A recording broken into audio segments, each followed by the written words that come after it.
Hello friends, welcome to एसवे academy. ये हमारा चैप्टर नंबर 9 है। क्लास 12th एनसीईआरटी का पहली जो किताब है उसका चैप्टर नंबर 9, और बड़ा ही आसान चैप्टर है, इंटरनेशनल ट्रेड। और ये अगर आप यूपीएससी के स्टूडेंट हैं तो उस पॉइंट ऑफ व्यू से भी थोड़ा इंपॉर्टेंट है, अगर इंटरनेशनल अफेयर्स वगैरह देखें तो। चलिए क्विकली शुरू करते हैं दोस्तों। तो दोस्तों, आपको ऑलरेडी ट्रेड का मतलब क्या होता है ये समझ में आ गया होगा। टर्शरी एक्टिविटी होती है, राइट। ट्रेड का मतलब है tertiary activity. Primary secondary tertiary activities क्या होती है, मैं ये पिछले चैप्टर्स में बता चुका हूँ। तो you are already familiar with the term trade as a tertiary activity which you have studied in chapter 7 of this book. Trade का मतलब क्या होता है? Trade means voluntary exchange of goods and services. मैं हमेशा रिकमेंड करूंगा, अगर ऐसे लिखें, आप आंसर्स लिखें, चीजों को डिफाइन करें। ठीक है, भले ही आपके स्टेट पीसीएस यूपीएससी के आंसर्स हो, चीजों को डिफाइन करोगे बहुत बढ़िया रहेगा। Voluntary exchange of goods and services, इसमें दो पार्टी रिक्वायर होती है। एक बंदा सेल कर रहा होता है, दूसरा खरीद रहा होता है। और काफी जगह पे दोस्तों बार्टर सिस्टम चलता है। बार्टर सिस्टम का मतलब है मैं आपको केले दे रहा हूँ, इंग्लिश में लिख देता हूँ, ठीक है, बनाना दे रहा हूँ, केले, और आप मुझे एप्पल दे रहे हो। ये बार्टर सिस्टम हो गया। वैसे जनरली क्या चलता है कि भाई ठीक है, 50 रुपए के 12 केले ले लो, या 200 रुपए के 1 किलो एप्पल ले लो। लेकिन बार्टर सिस्टम में क्या चलता है? कम्योडिटी एक्सचेंज होती है एक दूसरे से, ठीक है, गुड्स एक्सचेंज होते हैं। तो in certain places people barter their goods. For both the parties trade is mutually beneficial. याद रखिए, ट्रेड तभी होगी जब दोनों के लिए बेनिफिशियल होगी, वरना नहीं होगा। इस पॉइंट को याद रखेंगे, है ना हम। आसान सा पॉइंट है, लेकिन दिमाग में कभी कभी मिस हो जाता है कि भाई इंडिया और मे बी कजाकिस्तान के बाद बीच में ट्रेड क्यों नहीं है। बेनिफिशियल नहीं है दोनों के लिए, है ना, दोनों के लिए बेनिफिशियल नहीं है दोस्तों, राइट। इंडिया पाकिस्तान के बीच में काफी बेनिफिशियल होती, लेकिन वो बेनिफिशियल नहीं हो पा रही है बिकॉज ऑफ पॉलिटिक्स। वो एक अलग बात है, अलग मुद्दा है ना दोस्तों। उस पर भी थोड़ा सा देखेंगे हम। ट्रेड इंटरनेशनल नेशनल दोनों हो सकती है। मतलब उत्तर प्रदेश से दिल्ली को जा रहा है, नेशनल। और इंडिया से नेपाल जा रहा है, इंडिया से सऊदी अरेबिया जा रहा है, तो international. International trade is the exchange of goods and services among countries across national boundaries। इसी पे हमारा नजर रहेगा, इंटरनेशनल ट्रेड पे।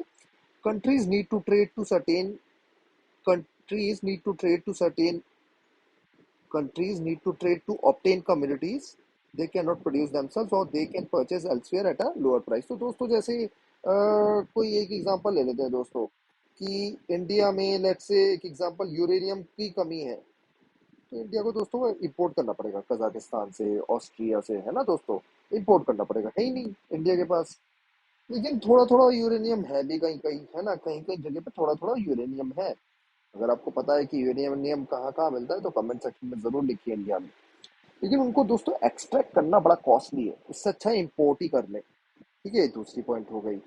तो ट्रेड दोस्तों, ये पॉइंट यही लिखा हुआ है कि countries need to trade to obtain commodities जो वो खुद प्रोड्यूस नहीं कर पाते, ठीक है, या कहीं और से उन्हें सस्ते प्राइस में मिल रही है। जैसे अमेरिका में भी कार्स बन सकती है, या इलेक्ट्रॉनिक बन सकता है ना।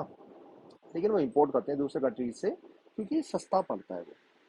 Initial form of trade in primitive societies was barter system. तो पहले के जमाने में स्टोन एज या एंशियंट इंडिया में बार्टर सिस्टम चलता था, where direct exchange of goods took place. Direct होता था एक्सचेंज ऑफ गुड्स, एप्पल से बनाना लेना, एग्जांपल मैंने दे दिया है। In this system, if you were a potter and you were in need of a plumber, you would have to look for a plumber who would in need of pots, and you could exchange your pots for his plumbing service। तो कितना tough है।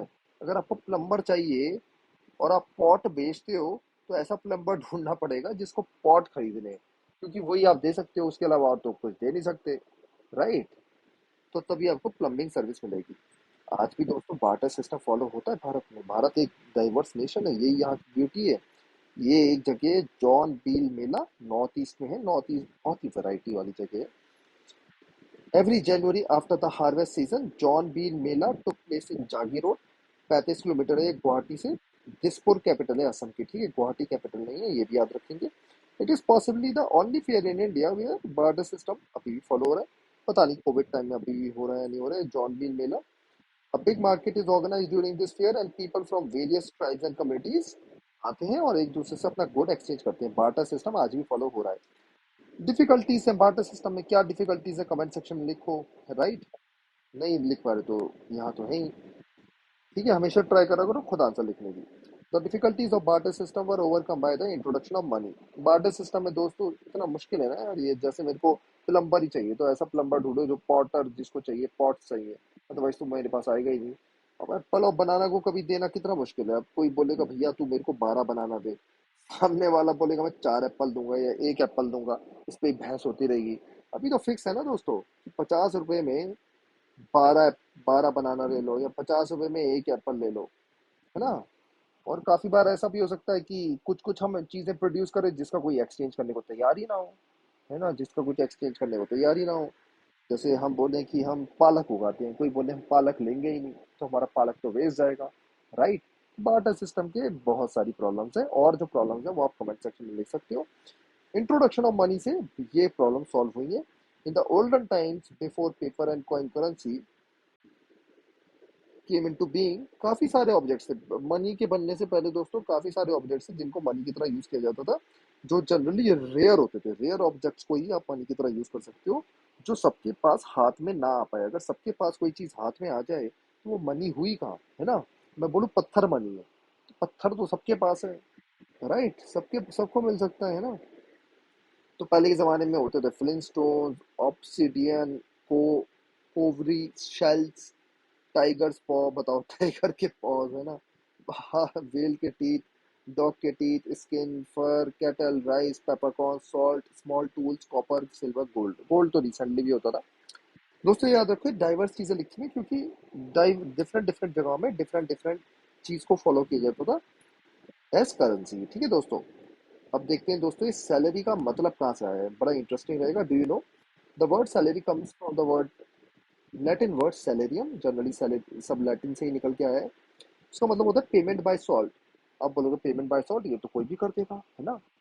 तो दोस्तों पहले के जमाने में salt को निकालना इतना आसान नहीं था, समुद्र से सॉल्ट निकालना रीसेंट एक्टिविटी है। ये चीज यहाँ लिखी है, as in those times producing salt from sea water was unknown and could only be made from rock salt, जो बड़ा ही रेयर होता था और एक्सपेंसिव होता था।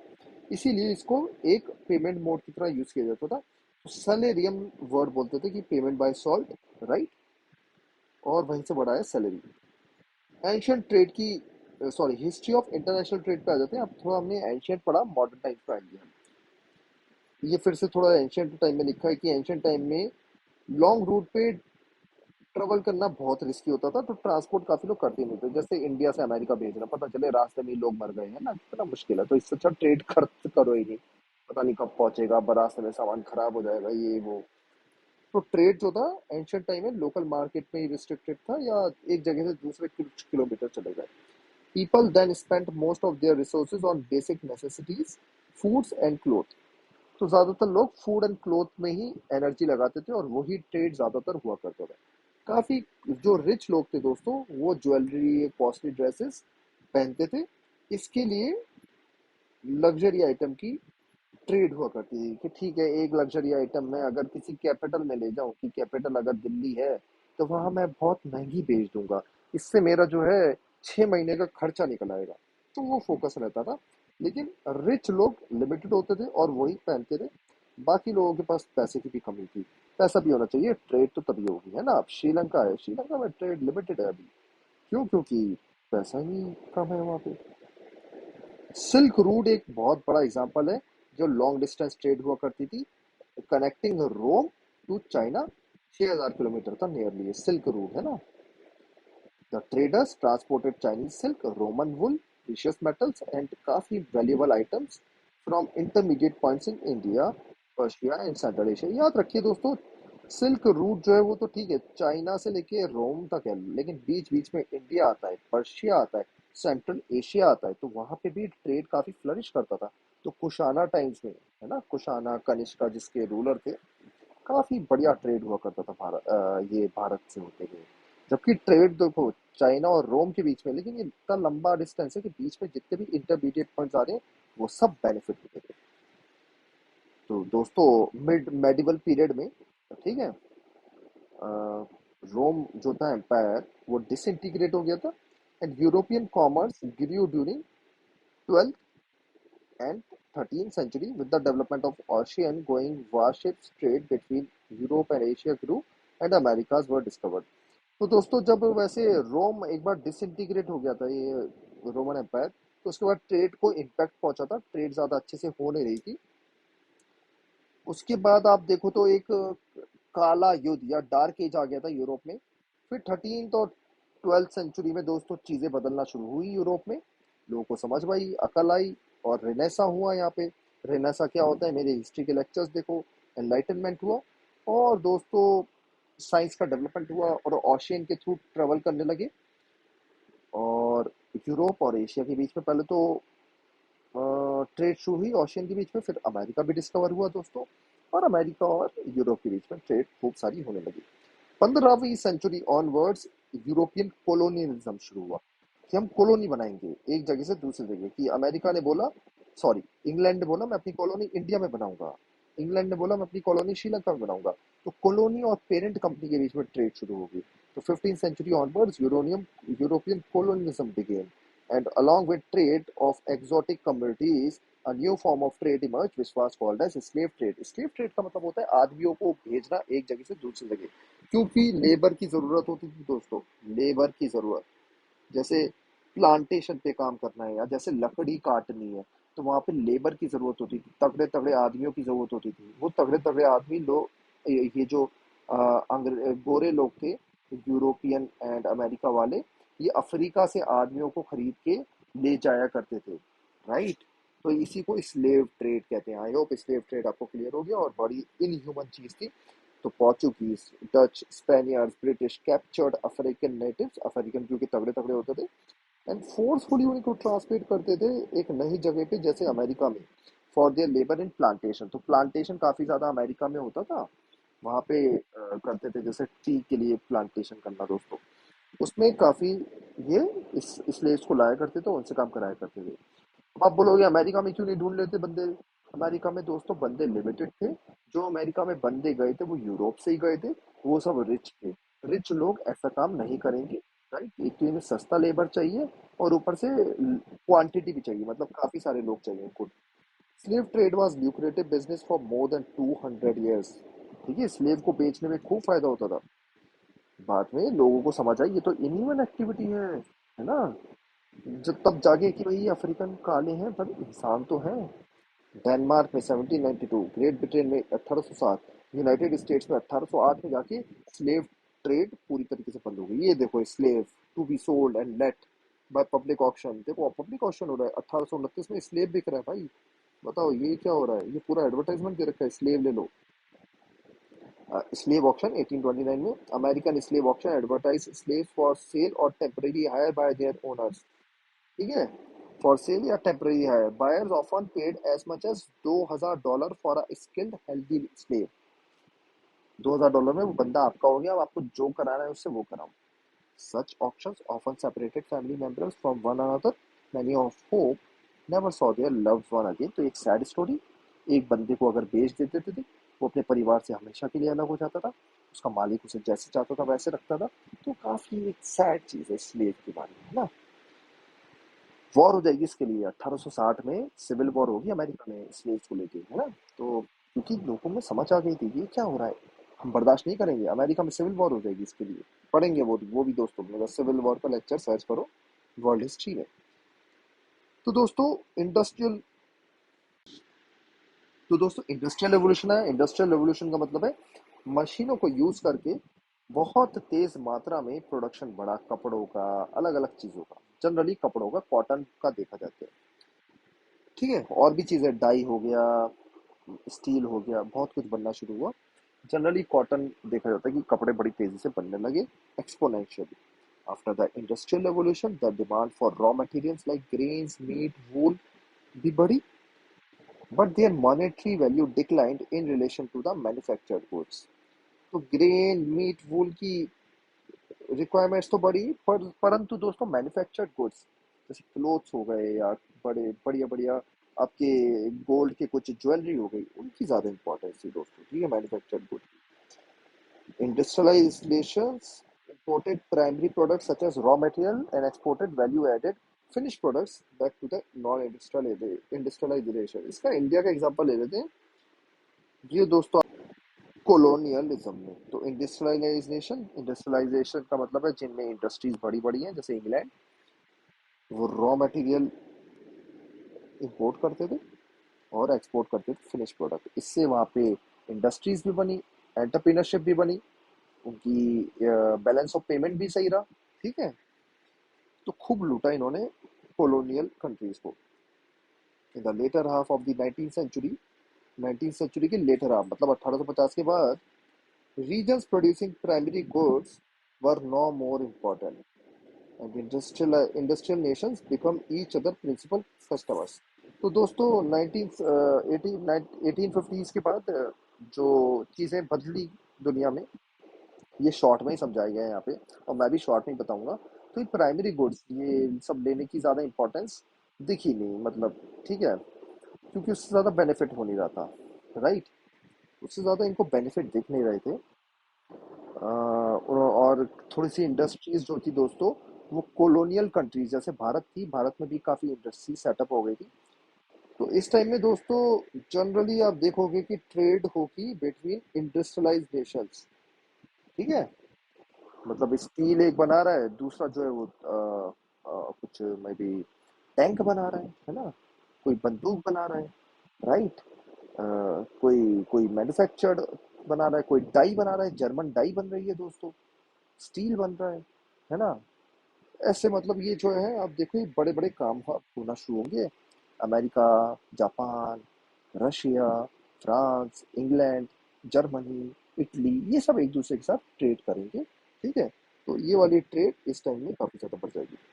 वर्ल्ड वॉर 1, वर्ल्ड वॉर 2 के दौरान जब भी वर्ल्ड वॉर्स होती हैं, जैसे अभी भी वॉर हो रही है यूक्रेन वॉर की, तो कंट्रीज जो होते हैं इम्पो ट्रेड टैक्सेस वगैरह लगा देते हैं और रिस्ट्रिक्शंस लगा देते हैं।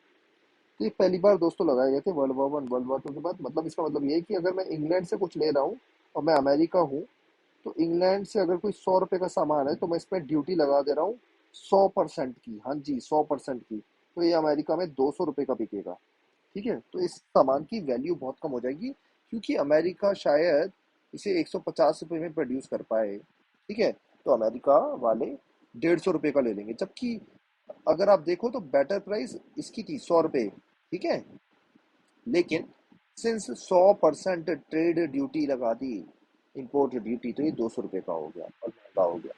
तो ये वर्ल्ड वॉर 1 वर्ल्ड वॉर 2 के बाद काफ़ी ज़्यादा ड्यूटी लगाई और क्वांटिटेटिव रिस्ट्रिक्शंस भी लगाई। इसका मतलब दोस्तों ये है कि अमेरिका से मैं सिर्फ 5% सामान ही लूंगा, उससे ज़्यादा मैं नहीं लूंगा। ठीक है दोस्तों, ये होता है क्वांटिटेटिव रिस्ट्रिक्शंस, मतलब क्वांटिटी पे रिस्ट्रिक्शन लगा देना।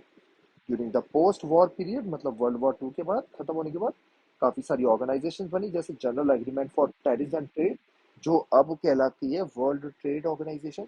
कमेंट सेक्शन में लिखो कि वर्ल्ड ट्रेड ऑर्गेनाइजेशन कब आई। हेल्प इन रिड्यूसिंग ट्रैफिक, तो टैरिफ, टैरिफ का मतलब होता है ये जो ट्रेड है ना, ये 100% जो लगी थी, इसे इसे टैरिफ कहते हैं। जैसे 50% टैरिफ लगा देना, कि अगर 100 रुपए का मैं कुछ पाकिस्तान से ले रहा हूँ, 50% टैरिफ है, तो वो भारत में 150 रुपए की मिलेगी, क्योंकि 50 रुपए तो मैंने टैरिफ, कस्टम ड्यूटी या इम्पोर्ट ड्यूटी लगा दी। अलग अलग नाम होते हैं, custom duty, import duty, tariff, है ना, तो या ट्रेड टैक्स। ठीक है, अलग अलग नाम, सबका मतलब सेम है। तो ये डब्ल्यूटीओ ने इस पे काफी काम करा है कि भैया आप जो है ये टैरिफ्स कम से कम लगाओगे, क्योंकि डब्ल्यूटीओ का पर्पस है कि ट्रेड होती रहे सबके बीच में, और ट्रेड जब होगी तो दुनिया में सब लोगों का तो फायदा होगा ही। जैसे मेरे को सस्ते सस्ते इलेक्ट्रॉनिक सामान चाइना से मिल जा रहे हैं, राइट, राइट। साथ साथ में जब ट्रेड हो रही होती है तो दोस्तों वॉर नहीं होती। ठीक है, ये भी एक और चीज़ है, इसको आप अपनी नोट्स में बना लो। जब भी ट्रेड किसी भी कंट्री के बीच में अच्छी होगी, तो उन दोनों के बीच में वॉर नहीं होगी, क्योंकि वो एक दूसरे के ऊपर डिपेंडेंट है। ठीक है, तो that's all from my side. I hope आपको लेक्चर अच्छा लगा। कोई भी डाउट है कमेंट सेक्शन में लिख दो। नेक्स्ट वीडियो में हम देखेंगे ये इंटरनेशनल ट्रेड आखिर एग्जिस्ट करती क्यों है। वैसे इसका आंसर आप अभी दे पाओगे, और कमेंट सेक्शन में जरूर ट्राई करें इसका आंसर देने की। ठीक है, नेक्स्ट वीडियो में हम ये डिस्कस करेंगे। ब्रिटेन है बी, ये आपका इंडिया है। कॉटन, इससे रॉ मटेरियल लेके आते थे, कॉटन वगैरह। ठीक है, कॉटन या और रॉ मटेरियल, बाद में उसका जो कपड़ा बनता था, रेडीमेड प्रोडक्ट, उसी रॉ मटेरियल का जब रेडीमेड प्रोडक्ट बनता था वो वापस इंडिया में एक्सपोर्ट कर देते थे। ये इनकी पॉलिसी थी। तो 5 रुपए में कोई चीज ली, उस पर काम वाम किया, 50 रुपए लगाए, और इंडिया में वापस इन्होंने 500 रुपए में बेचा उसे, ऐसे करते हैं। ठीक है, ये चीज चल रही है, ये चीज चल रही है।